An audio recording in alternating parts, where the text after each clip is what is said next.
mobil bisnya tambang itu dipindah ke Bukit Pelangi. Itu bentuk penataan.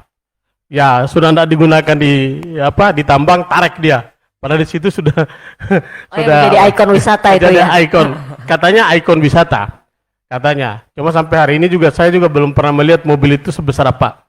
Tapi masih lihat di gambar-gambar. Hal yang menarik bahwa dalam masa pemerintah ini ada visinya tadi Mbak lupa sebutkan. Saya bacakan salah satu lupa itu yang tadi. Itu salah satu mewujudkan masyarakat yang berakhlak mulia dan berbudaya dan bersatu. Salah satu misinya dari 5 poin misi pemerintahan ASKB ini. Dalam ini, kalau kita mau jujur, memang belum banyak hal yang bisa dilakukan.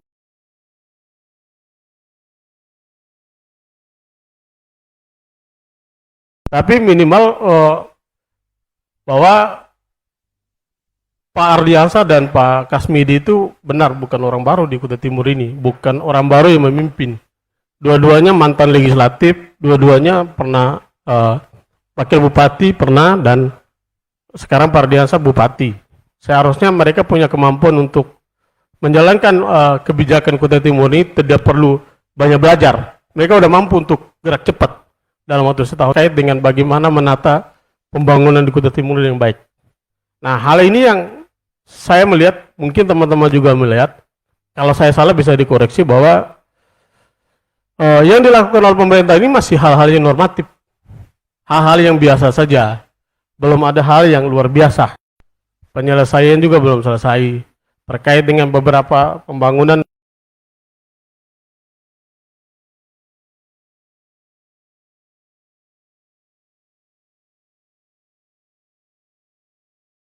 yang tembus Soekarno-Hatta dengan apa itu masuk dalam anggaran untuk penyelesaiannya atau enggak. Itu sedangkan itu masih sengketa, lahannya masih sengketa. Yang kedua terkait dengan program mereka yang tadi bicara tentang pertanian.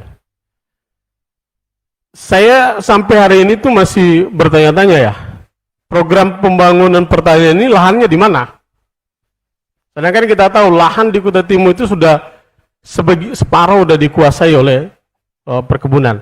Nah, hal ini sebenarnya pemerintah harus memaparkan kepada masyarakat di sini lahannya. Kalau bicara lahan pertanian rakyat. Yang kedua, Stipper saja sebagai institusi pertani yang sejak awal dibangun itu tidak pernah dimanfaatkan secara maksimal.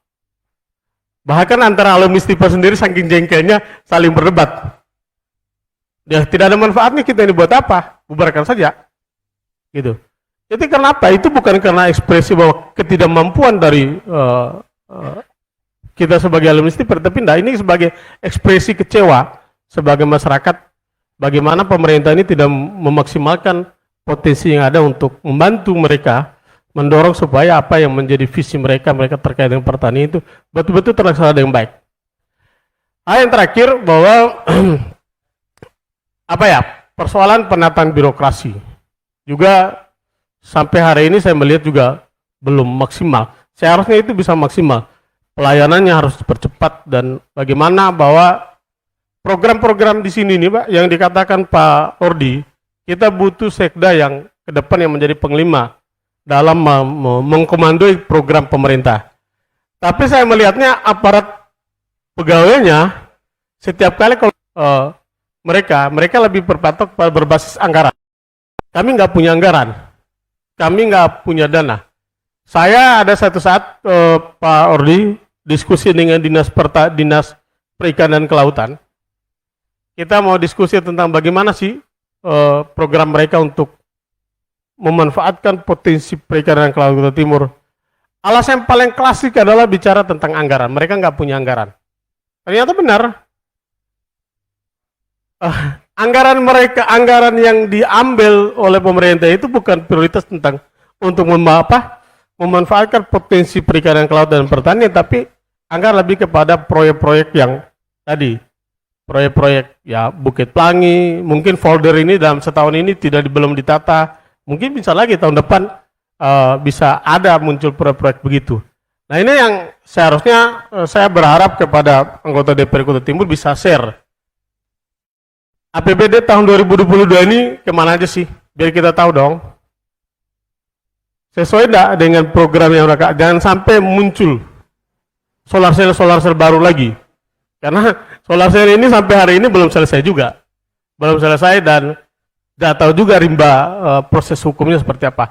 Ini menjadi apa? Menjadi tanggung jawab karena kita butuh komitmen pemerintah untuk memberantas hal itu karena Kutai Timur ini pernah punya kejadian yang luar biasa.